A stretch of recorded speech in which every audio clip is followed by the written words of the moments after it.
కాండ్లమడుగు cross వద్ద అనాథ వృద్ధుడిని గుర్తు తెలియని వాహనం ఢీకొట్టి వెళ్లిపోయింది. ఆ వృద్ధుడు అక్కడికక్కడే చనిపోవడంతో అతని వివరాల కోసం కొత్తకోట పోలీస్ శాఖ వారు అతని మృతదేహాన్ని మదనపల్లి బోధన ఆసుపత్రి మార్చురీలో ఉంచారు.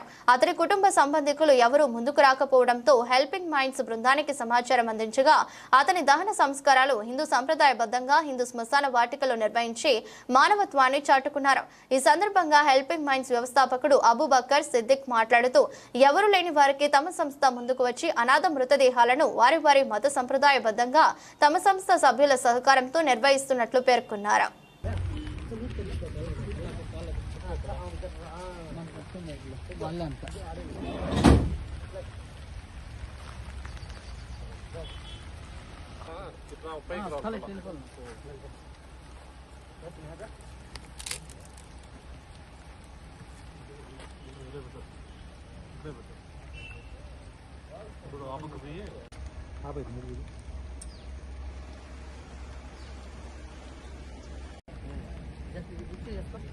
बेटा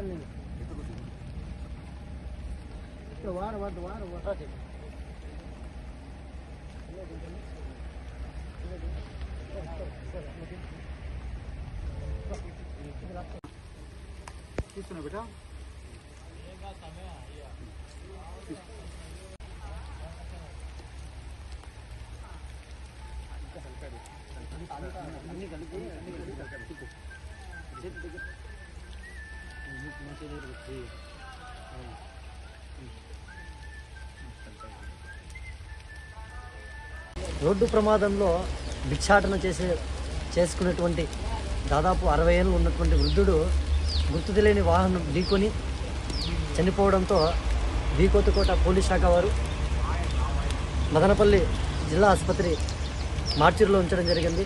అతని వివరాలు కానీ అతనికి సంబంధికులు ఎవరు ముందుకు రాకపోవడంతో హెల్పింగ్ మైండ్స్కి సంప్రదించగా హిందూ సాంప్రదాయబద్ధంగా అతని దహన సంస్కారాలు చాలా పవిత్రంగా హిందూ శ్మశాన వాటికలో నిర్వహించడం జరిగింది.